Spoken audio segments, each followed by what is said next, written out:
Well, today we're starting a new unit, Expressing Hope.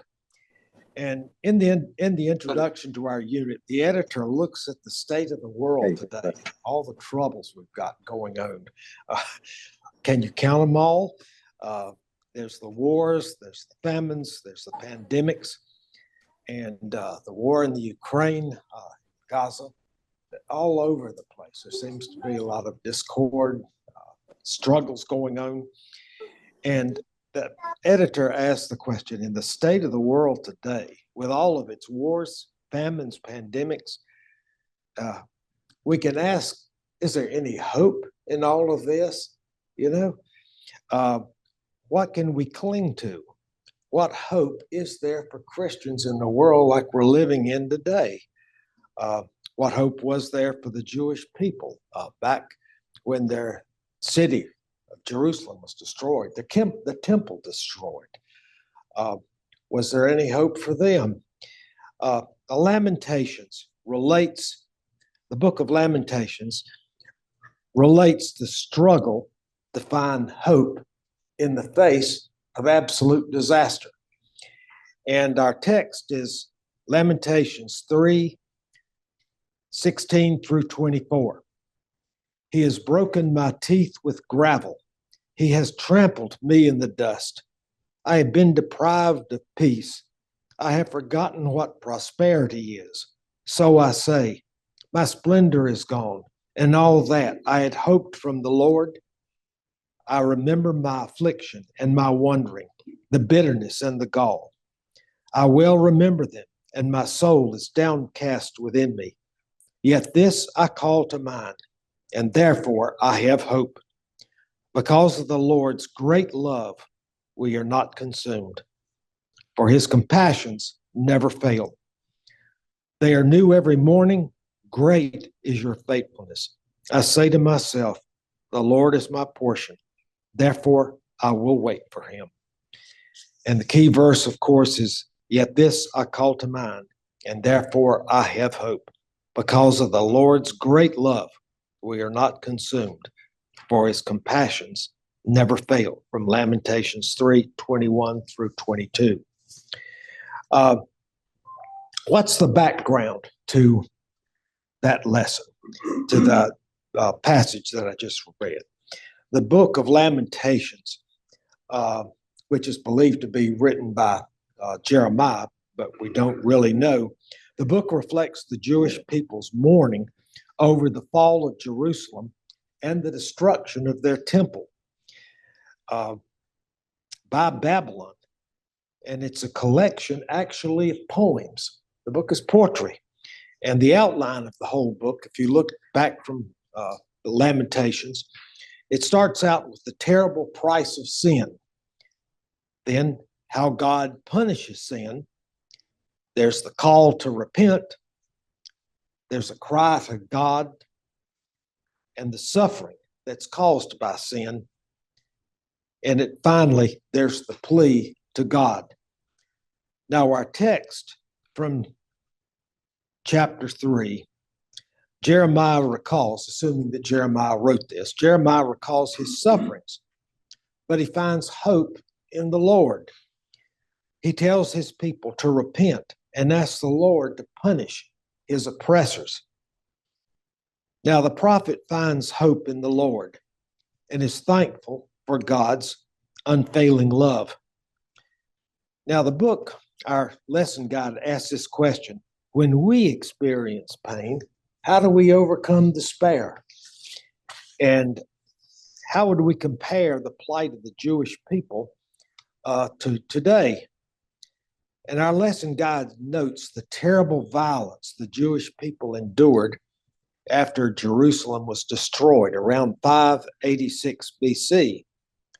Their temple was destroyed. And of course, by Babylon. Of course, Babylon itself is destroyed by Alexander the Great in about 350 BC. Now, the waves of Jewish people were taken to Babylon as slaves. Once the city was burned and the temple destroyed, there were two migrations that took place. first of all, the Babylonians took the government leaders, the military leaders, the educated classes that would be to Babylon, that would be the structure that would occur to govern the people. And then they went back and got the rest of the population from Jerusalem to Babylon to serve as slaves. And the story of what happens in Babylon, of course, is related in the book of Daniel. And that's an interesting read itself. Daniel was one of the educated class that was very close to Nebuchadnezzar, the king at the time. And remember, in Daniel, the king Nebuchadnezzar is troubled by dreams. And he finds Daniel who can interpret the dreams. All of the other advisors couldn't do it. So that's what happens is in the book of Daniel after the migration. Now, today, we look at some of the violence that's going on in the world today. Will the war in Ukraine ever end? It seems like it's just the violence surrounding that, Russia's invasion of the Ukraine. And there's the mass destruction caused by Russia. But also, we look at what's going on in Gaza, the Gaza Strip. I remember when I was in law school, I needed an elective. And whatever inspired me to take international law, I'll never know. It was a course. It looked like it had boredom written all over it. And so at any rate, and sure enough, other students, the word had gotten around. There were 6 or 7 of us in the class. And it was taught by Professor Dazell. And all the law students called him Dizzy Dazell. You know, he was on another planet, I think. At any rate, but they had some interesting things that we went into. And one of them was the recognition of the state of Israel. And what were the events leading up to it? What's recognition, the state recognition, and in international law? And there was a student in the class, I'll never forget it, who was from a Palestinian family. And so Dazell started talking about the justice of, the recognition of Israel. And so he presents an alternate view of it from the Palestinian point of view. Now, that was fascinating. It was like a match thrown into a pool of gasoline, to him. I think his family had come from Palestine. And he gave us some background that I don't think I'd ever taken. He said that when the state of Israel was formed in about 1949, all of the Arab states surrounding Israel attacked, to destroy it right from the very beginning. And so what they did is they sent out a message to the people living in Jerusalem to get out of the city because the Arab states needed a clear field of fire. They wanted to go into the city and make sure they shot the right people, I guess. And so a lot of the Palestinians moved out of the city into Gaza and some of the other places as well, the West Bank. And what was to happen didn't happen. Israel was not defeated and prevailed in the 1949 war. And so they were left stateless. They were stateless people. They had no state to be a member of. Israel claimed the land all the way from the West Bank all the way to the Mediterranean, and yet they were living in 2 great sections, one on the West Bank and one on the Gaza Strip. And there's trouble there today, And so at any rate, he mentioned the student was telling all this, was talking about how all this came about.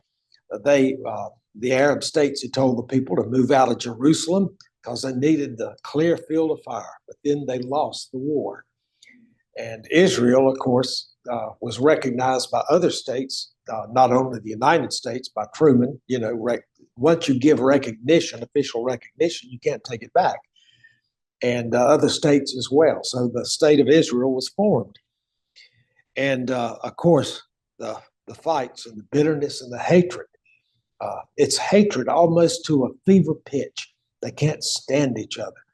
And some of the people who visited over there have come back and mentioned, the great hatred, that seems to exist between the Arabs who were out of the city and the Jewish people who are there now in preeminently. So the point of the lesson is there's always suffering. There's always going to be suffering in the world in one place or another. Now, Lamentations expresses this anguish, this suffering in poetry. Why poetry? Why would Lamentations be a series of poems?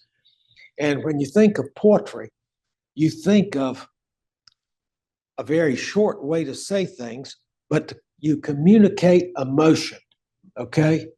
You're able to communicate. You make the person who's reading the poem not only feel, but to think at the same time. Now, an example, Ezra Pound wrote one of the shortest poems I think I've ever seen. They were in 2 lines. The first line, a leaf falls. Second line, loneliness. That's the poem. And still other poems, E. Cummings. What poetry can do is communicate in just a few words emotions that would take you a page or so or several paragraphs to explain. E. Cummings wrote this. It's called Portrait. Buffalo Bill's defunct, who used to ride a water-smooth silver stallion and break 1, 2, 3, 4, 5 clay pigeons just like that. Jesus, he was a handsome man. And what I want to know is, how do you like your blue-eyed boy, Mr. Death? Now, if you had to put what the poem meant, okay, death comes even to the rich, the famous, to all of us.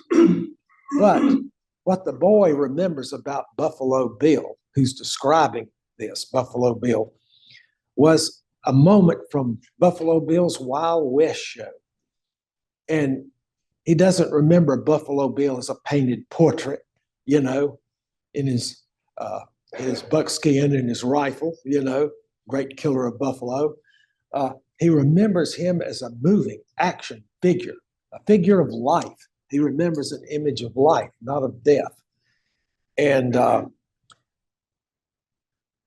he remembers Buffalo Bill with all the excitement and exuberance.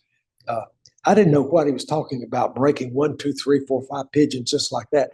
And I found an old book about circuses in the late 1800s, early 1900s. And lo and behold, they had a drawing of Buffalo Bill. And what he would do, he had his nephew riding on a horse in front of him at full gallop.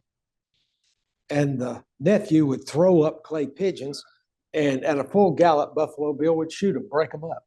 It was the shooting was in absolute movement. At any rate, Queen Victoria, Buffalo Bill took his Wild West show to Britain and performed before Queen Victoria.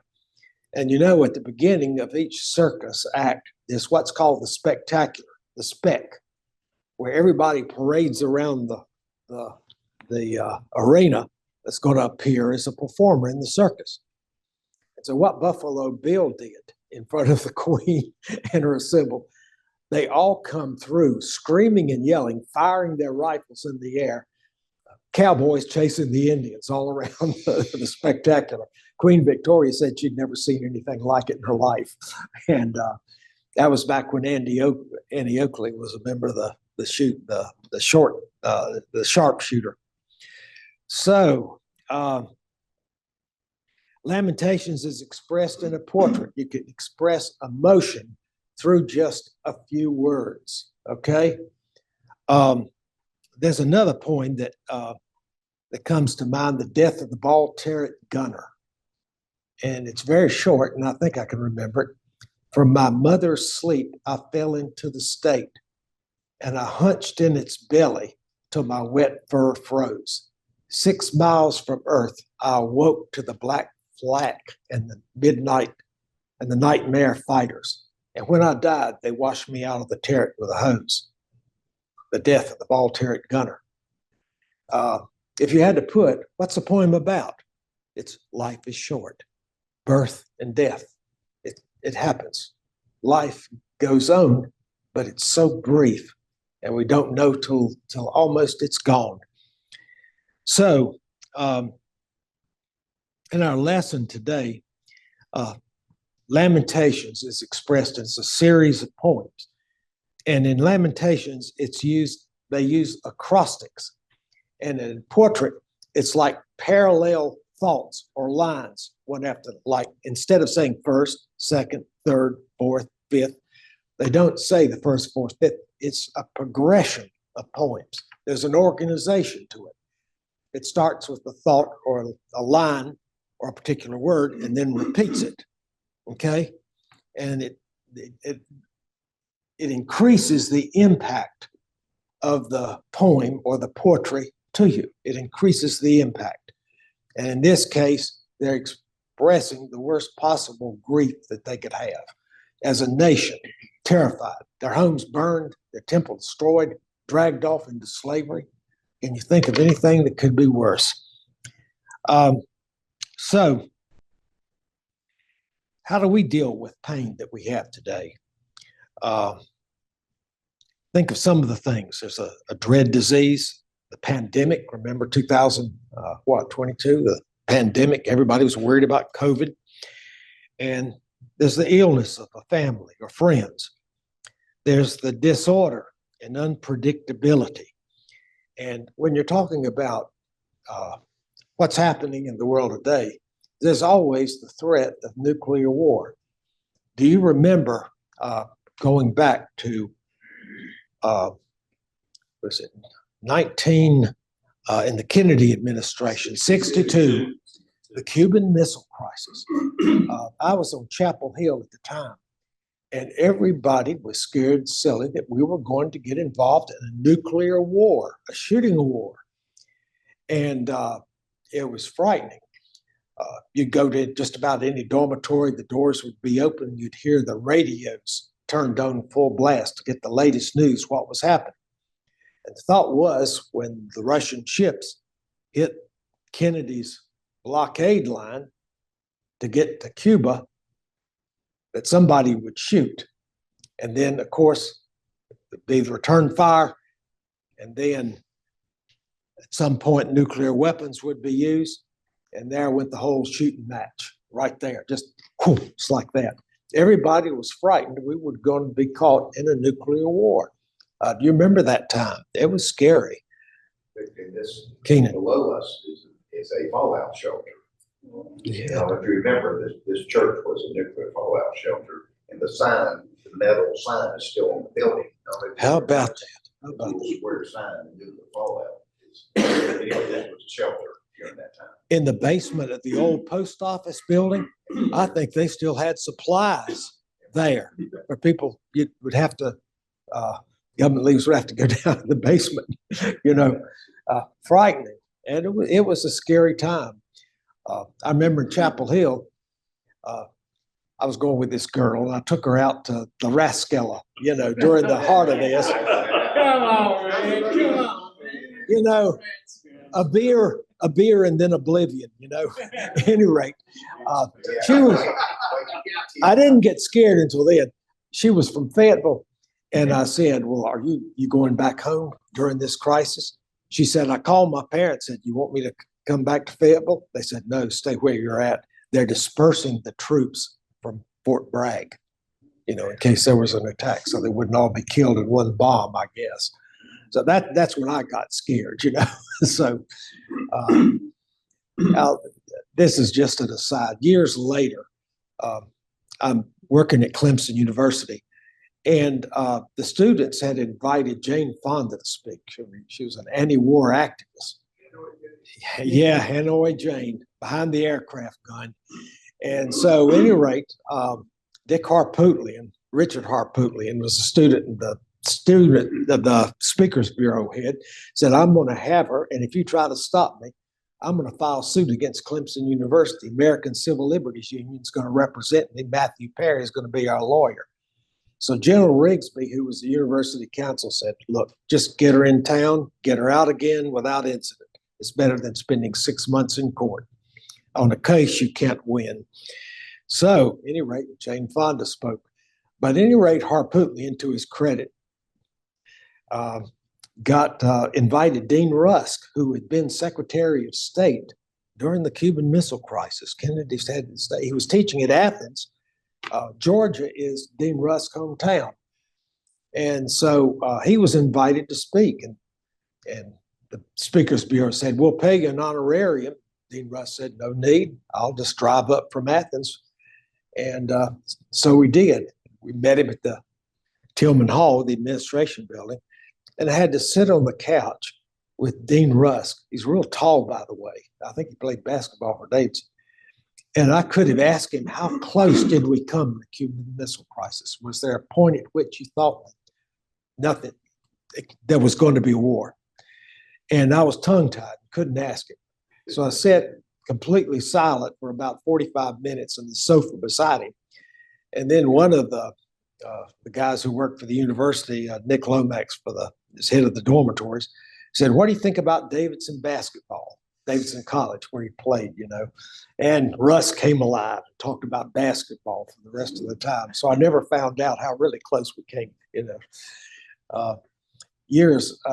To tell you just how close we came, you know, when in the period of Glasnost in the late 80s, the Russian government was opened up, and reporters could interview people who were involved in the Cuban Missile Crisis.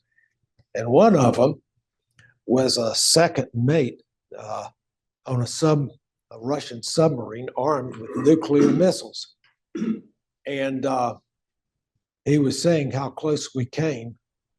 They started to depth charge the submarine, our ships, and the captain went almost crazy. He was going to fire the nuclear missile. And you need, in firing a nuclear weapon, you have to have another person, the two-man rule. One man just can't do it. And the second mate refused to do it and refused. So you can imagine what could happen. That had to be close. Just one decision away from a nuclear disaster. They figured that in New York or Washington, they'd have about a 5-minute warning. That wouldn't be very long.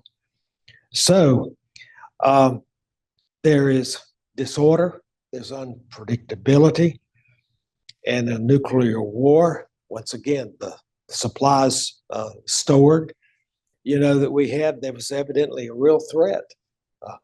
People started digging in the early 60s. I've seen some bomb shelters built here in Salisbury. So that's what we've got to contend with. There's plenty of worry around, plenty of anxiety, plenty of fear. Now, how do we deal with it? What does Lamentations really tell us? What does it communicate to us today? And that we need to ask God for help. We need to trust in God. We need to pray often. And we really ought to help others, reach out to others who are probably in the same circumstance. But in conclusion, we know God is always there.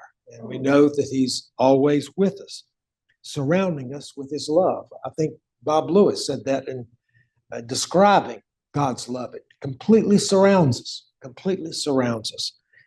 So, and that's where, as Christians, we find hope. Thank you, Vic. Thank you, Tony.